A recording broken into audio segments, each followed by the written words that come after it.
Cody Hounanian is the executive director for the Student Debt Crisis Center.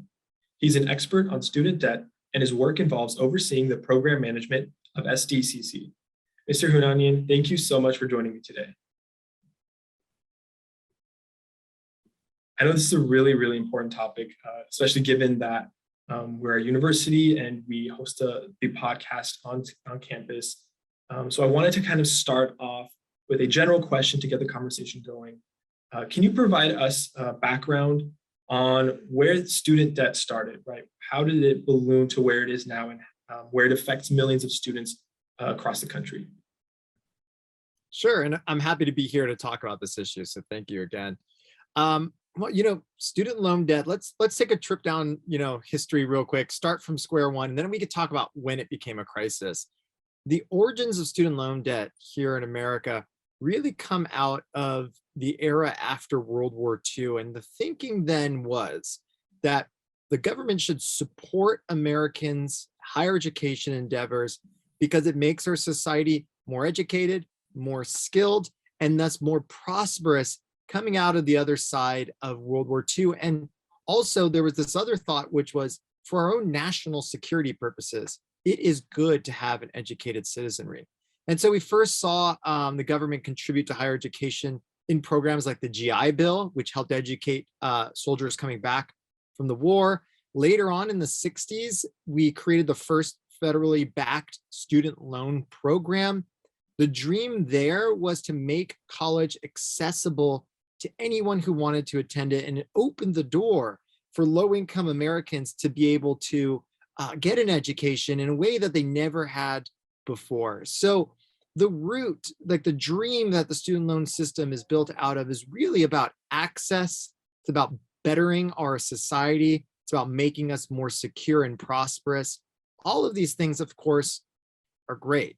Ironically, where we are at today, though, is that we have a student loan system that does the opposite. Student debt makes it inaccessible for low-income students to access school.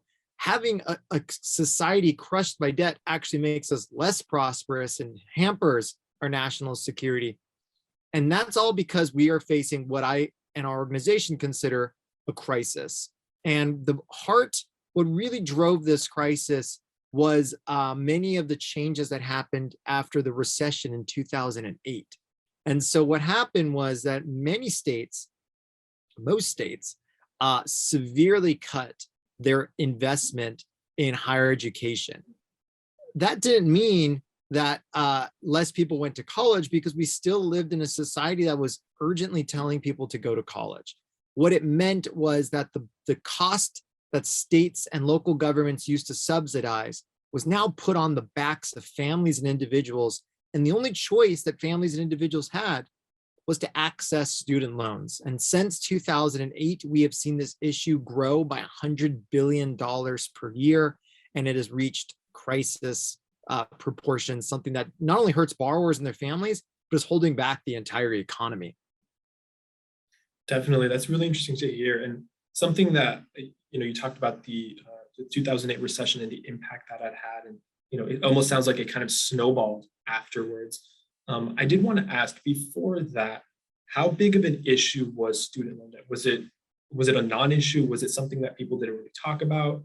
And if so, what can we do? What have been the impacts since the 2008 recession? Because if it snowballed so much in just the past, in the past decade or so, where are we headed, right? So I guess first, can we start off with was it even an issue before then? So student loans were an issue before 2008. The discussions around student loan debt were very different, though. So in like the 90s, we saw reforms to the student loan program that were mostly just designed to make the government budget more sustainable. There are also other reforms in the 90s and early 2000s that were really designed at limiting kind of industry abuse. The system looked different then. We had a lot of private businesses that were lending money to borrowers through government programs. And so it was a lot of consumer protection type of work. What and what that problem looked like mostly before 2008 was that there were many families that had student loan debt. They were mostly suffering in silence, meaning this was kind of a personal financial problem. It wasn't well talked about. It wasn't covered by the news. There wasn't much research about it. And that's all changed. And the reason all that's changed is because the number, that total debt amount has just ballooned. And so when you have, a debt burden of $1.7 trillion and you have 42 million Americans impacted, it's an issue that cannot be ignored today. And so it was a problem then, it's a crisis today, and it's because the scope, the scale, and the reach of this crisis has just grown exponentially. Definitely. And the impacts, like you mentioned, affect so many people.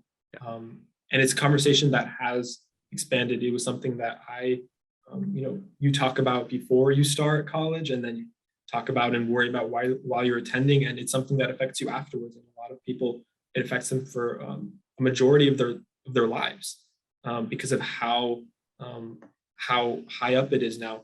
One thing that I want to kind of talk about as well, and you mentioned this in the past, that there's that kind of this phenomenon that's been going on, I would say relatively recently, where there's this push for students to go to college, right? And obviously, the current situation doesn't, it just because debt is so high up doesn't mean that students, should or shouldn't. It's a choice that students should make on their own, and debt shouldn't be as bad as it is. The current system is clearly flawed, like you outlined, but where does that push to go to college kind of come from? Especially when so many people are aware now of the financial situation that many of them would have to get themselves into. Why does that push still exist, do you think?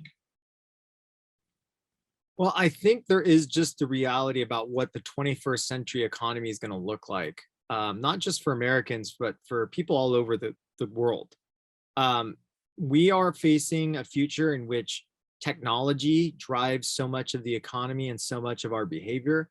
We are facing an economy in which many newly competitive countries like China are competing at incredibly high levels, and they provide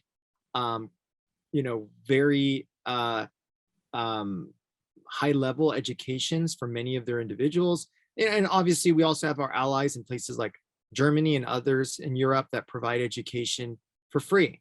And what Americans should be concerned about is that we're falling behind. We are no longer leading the world when it comes to having an educated workforce. And I think that workforce piece is important here, because we're talking about education, not just for the sake of education, but for innovation, for business creation, for competition in the global stage and global economy.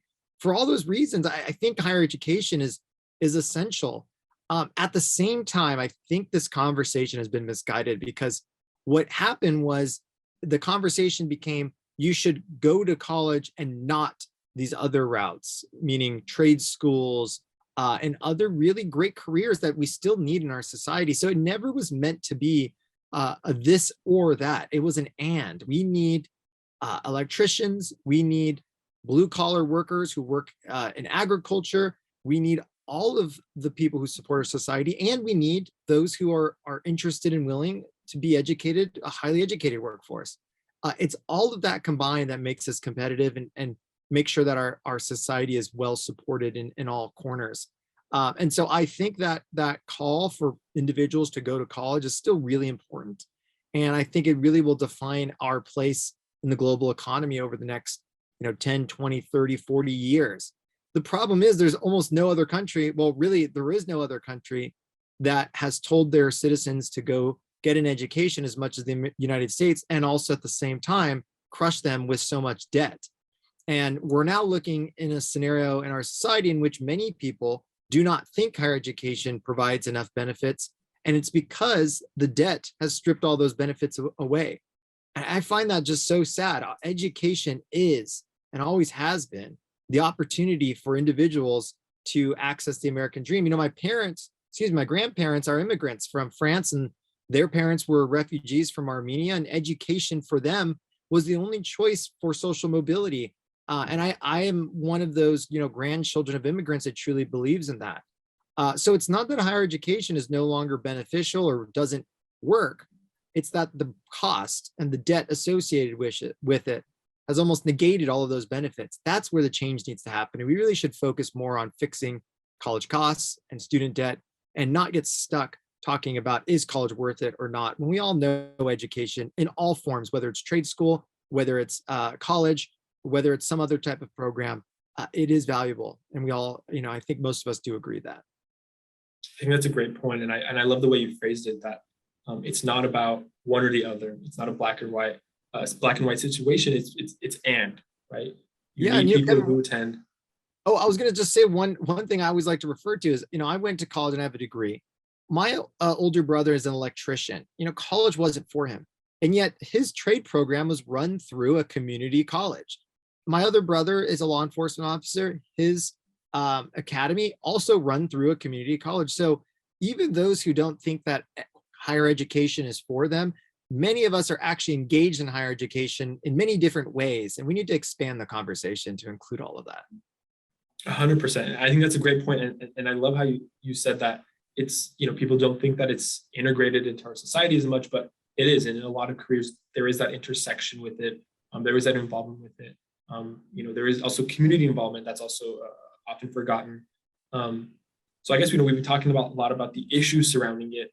One thing I want to ask about, and this is a topic that is equally as important, if not more important, is what has been done, what hasn't been done. I know there's probably a lot that you can talk about on what hasn't been done, but what's been done, maybe in the recent years, maybe in the last decade or so, to tackle this issue, if anything? Yeah, so I've been working now on student loan debt for almost a decade. I think it's been 8 years this year. So it's been quite some time. And I have seen this movement change and grow and mature in so many ways. And so I'll start from the beginning and we can work our way closer to now. But when I first started working on student loan debt, the big issues that were gaining attention were, one, the proliferation of predatory for-profit colleges.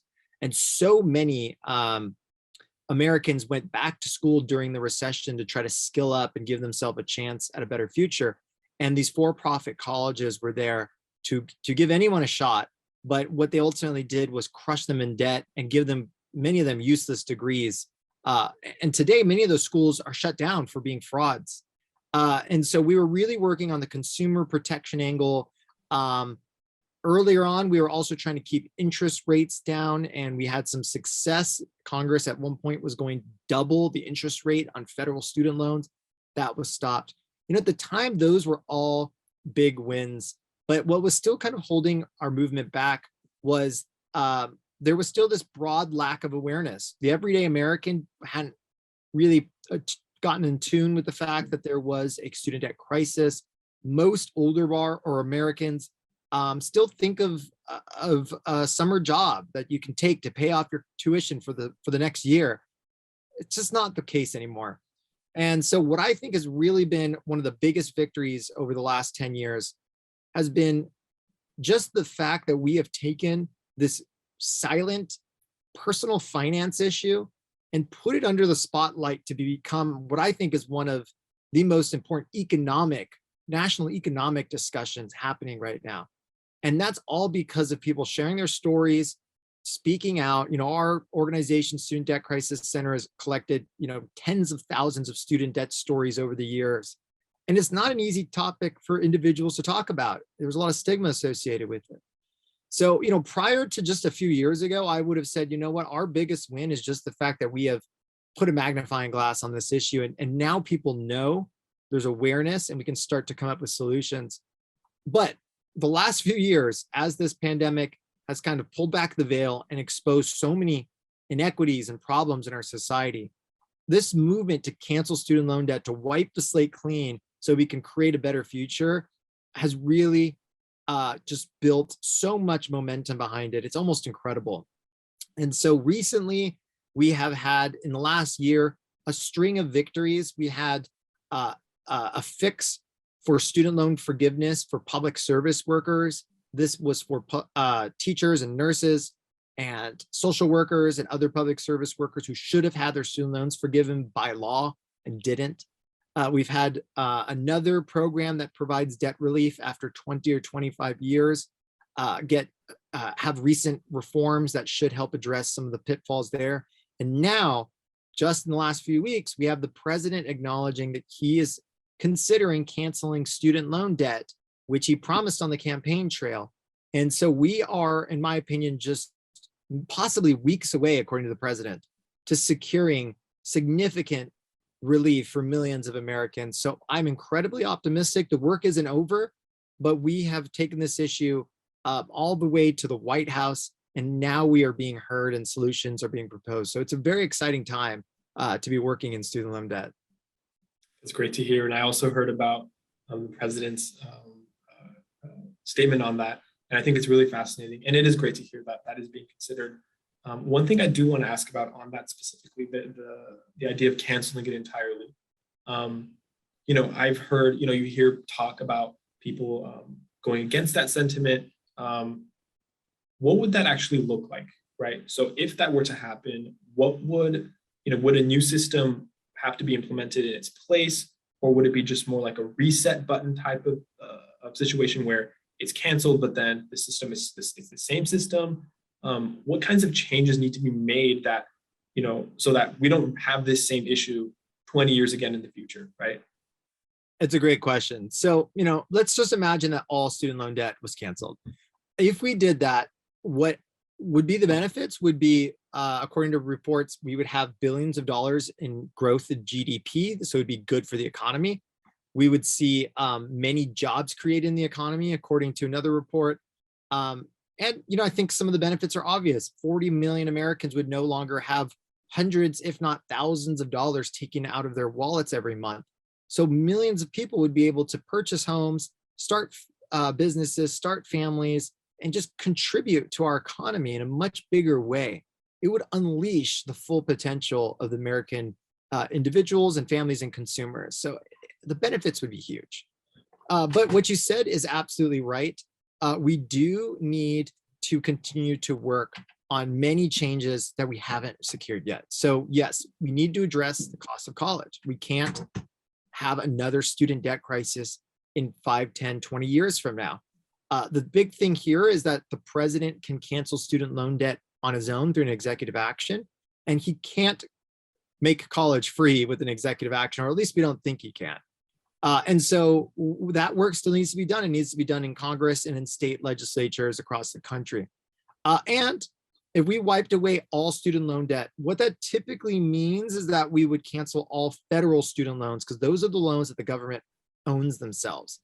That would mean that a small piece of the student loan pie would still be in the hands of private banks that have lent to students. And so we need to also focus on those borrowers. So we need stronger consumer protections. We need to work on providing relief to people with private student loans. We need to build a better infrastructure for those borrowers to identify industry abuse. All of that work, which is currently being done behind the scenes, will need to continue. And more broadly, this is kind of a bigger vision. We do need to reimagine what higher education looks like in America. When I mentioned that predatory for-profit schools took advantage of millions of Americans right when they were struggling the most, that's just immoral. And we need to have a system that really puts like high quality institutions that have high quality income outcomes for borrowers at the center of the higher education experience for many Americans. And so there's a lot of work to be done there as well. But back to the cancellation piece, I want to say one thing that's also important. Canceling all debt would be huge. And there is a report by the Roosevelt Institute that shows that student debt cancellation is progressive. And what they say is if you cancel more debt, more benefits get to more people who need it the most. These are people with low wealth. And so canceling all debt would be huge. Canceling $50,000 in student loan debt would also be huge. It would erase the slate for 80% of people with student loans. And I think it's almost 90% or maybe even more of Black student loan borrowers would have their debt erased under the $50,000 total.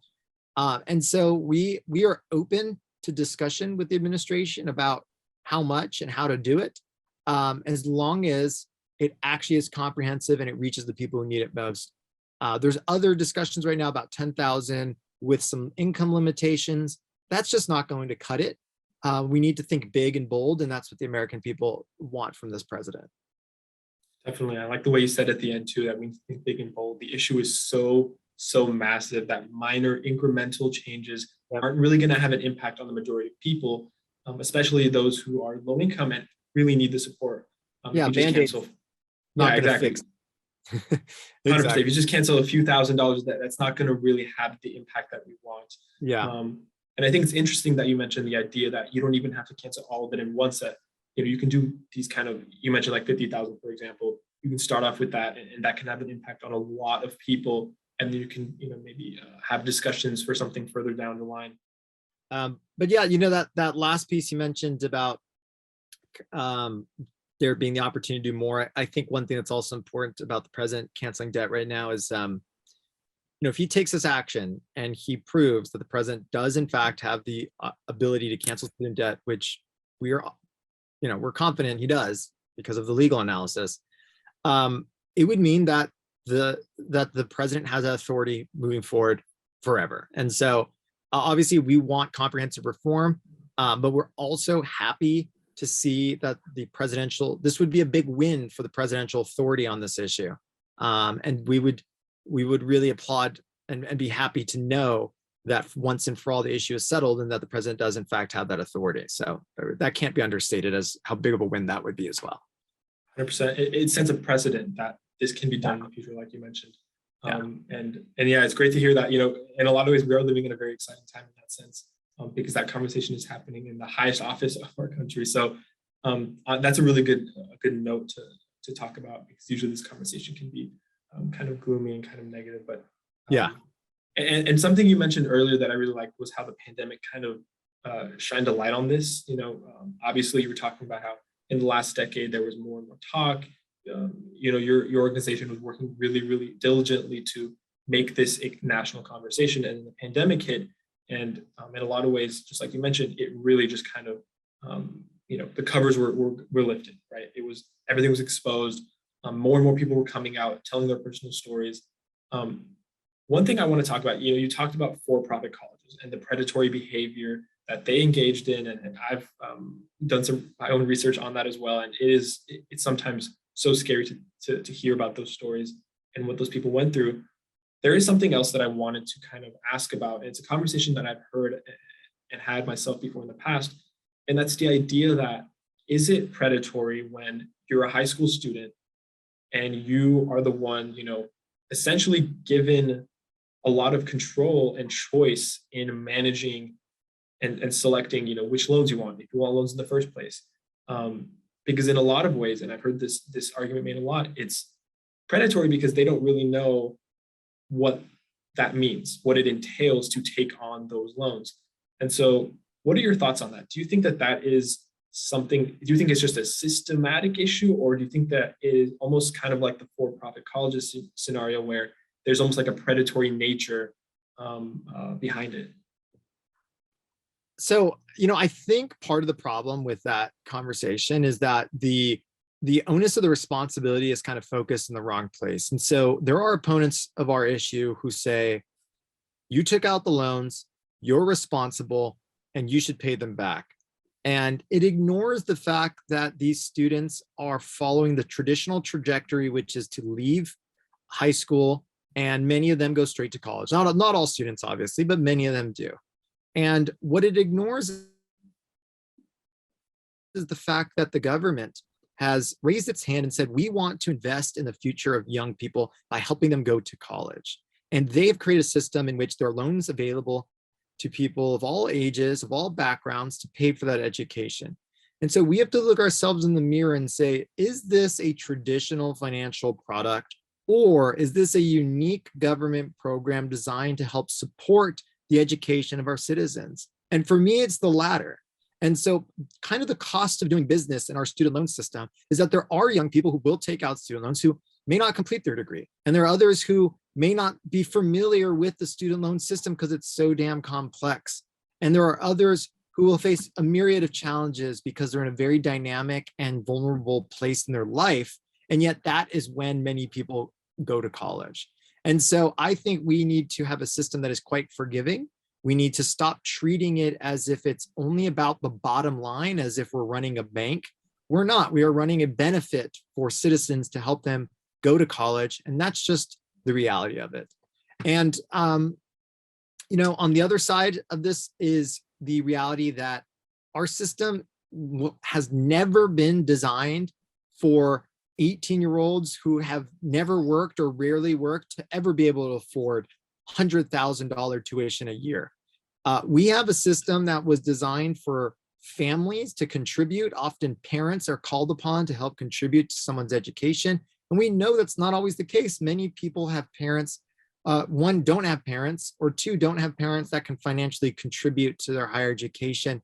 And the point of the student loan system is to give everyone a shot at higher education. It should not matter what your upbringing was, who your parents are, or what your status is in society to get an education. And that's why we created a loan system to make it accessible. The problem is we're treating this loan system as if it's just a car loan we got at Wells Fargo Bank, when in reality, it is a very different type of entity. It has a different mission. It's not designed to make money. It's designed to be a benefit to students and families. For all those reasons, we just have to take some of the responsibility off the shoulders of these young people and their families, and kind of think honestly about how the system is designed and who really holds the levers here. 100%. And I think something that you mentioned that I didn't even think about is the idea that there needs to be a distinction made between these kinds of loans and other kinds of loans. It's just like you mentioned, it's not the same. It's totally different. It just has the same, it's just labeled the same. There really aren't any other similarities in the people taking it out, the way the system is set up. And I think that distinction is really important, and I don't really see it being made really often at all, especially when people bring up those kind of counter arguments that you mentioned. The idea that, hey, you took out the loan, you owe it, right? Yeah. And let me remind the audience too, it's a bit tangential, but the government issued billions of dollars in loans to businesses during the pandemic and forgave most of it. So it's not, when we talk about erasing the debt for young people who've been crushed by student loans, it's not unheard of that the government would give out what is called a loan to entities or individuals with the full intention that they won't be paid back, because that's part of a government infusing funds and support into society for the benefit of all. And so we have a very timely, relevant COVID pandemic era example that I think many of us can look to, because we're very familiar with that PPP loan program where businesses got free money. Definitely. I think that's great too, especially when you use that argument and it really goes to show that it's not, this is not just some random idea that people are talking about, that there is legitimacy behind it. One thing I wanted to ask about was, we've talked about, you've also talked about how there've been a lot of reports. I've also seen a lot of evidence on the benefits nationally on that would happen as a result of this. And this question might have an obvious answer, but I still think it's important to ask, why is there still so much, why are there so many people that are still against this?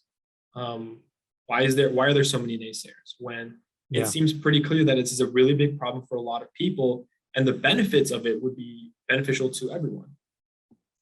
Well, interestingly, I think there's actually less naysayers than many people think. There was recent polling released just this last Saturday that showed a majority of Americans, and that included a majority of Americans who don't have student loans and a majority of Americans who never went to college, that support student debt cancellation. And so I think at times, folks who are on the opposite side of this discussion have jumped to this kind of instinctual reaction that Americans will think debt cancellation is unfair because they don't get a piece of the pie.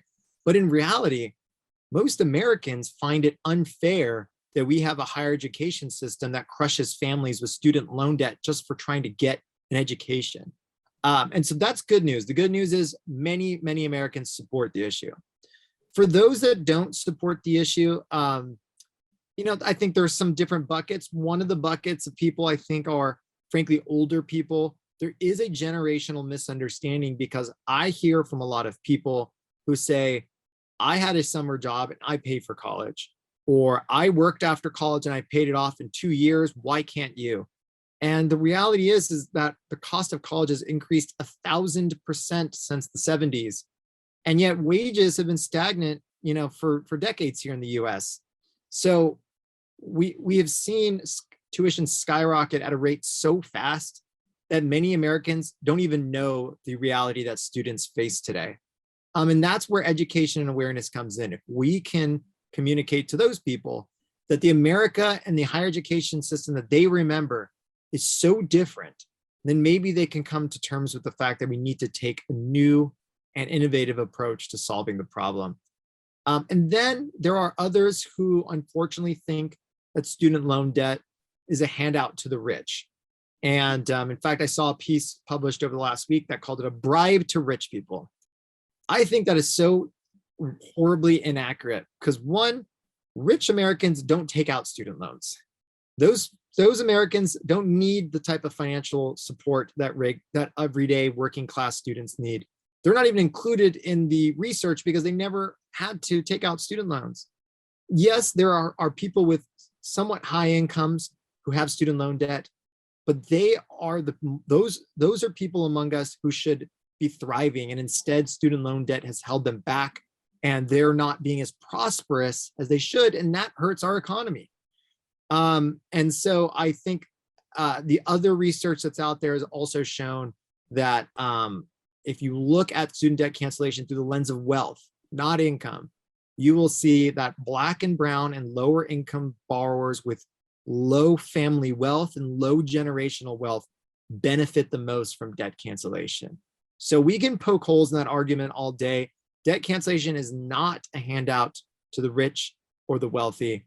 And I think those people need kind of a new lesson in economics using some of the more nuanced approaches and research that our side really leans on. And, I would look at the Roosevelt Institute and some of these other experts that have really looked at this issue with a more modern lens. And it certainly is not a benefit for wealthy people, and certainly isn't a bribe. What I would call a bribe is a $1.7 trillion tax cut from the Trump era that went to the wealthiest Americans when that could have erased our entire student debt crisis in one swoop. I think that's such a powerful note that you just made. And it really shows that, I think a lot of people, and including myself, I didn't know that there was a majority of Americans who aren't even, who haven't taken these loans, still support canceling it. And it really just shows that the naysayers and people who really don't want this to happen have platforms and have pretty far reach. If you look at social media, and I know social media has had a very positive impact on this because a lot of people are able to kind of share their stories and talk about it. But there is also that negative aspect. You have a lot of people painting this picture that most people don't want this. And I think that a lot of people can also look at that and say, hey, I've seen this on, Facebook or Twitter or whatever, whichever platform it may be. And it really just goes to show, even if, the president cancels everything, cancels the current debt we have right now, it's still going to take systematic change. It's still going to require, the work doesn't really end there. I guess is the main point. It's not just about canceling. There's got to be follow through. There has to be policy changes that are made to the system because there are so many issues that we've discussed here today that really need to be addressed. So I guess to kind of conclude our conversation, I know you've already spoken about the work that you've done. Is there anything else about your organization or maybe any specific moment that you want to highlight that you've been involved in? Well, I'm not sure it's a specific moment, but I want to highlight and applaud the work that everyday people have done just in the last few months. We have at Student Debt Crisis Center really seen people get so energized about the potential for a big win that it's really been inspiring. And so I'll just point to a few recent victories. I mentioned that there was a fix for the public service loan forgiveness program. That came out of the fact that 40,000 people shared their story and experience with the program with the Department of Education, and it forced them to respond.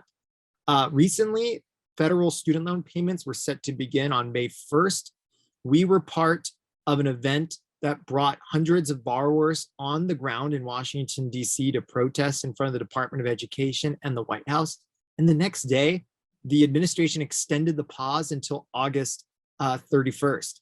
So the work that everyday people are doing, the story sharing, signing petitions, sending letters, calling the White House, it is having a real-time impact in a way that I've never seen in all the years I've been working on this issue.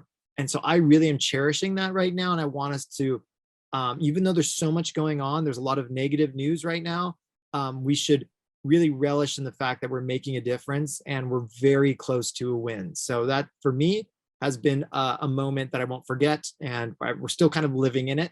And I want to, continue to ride that wave of success because we are having a huge impact. I love it. I love ending on a positive note.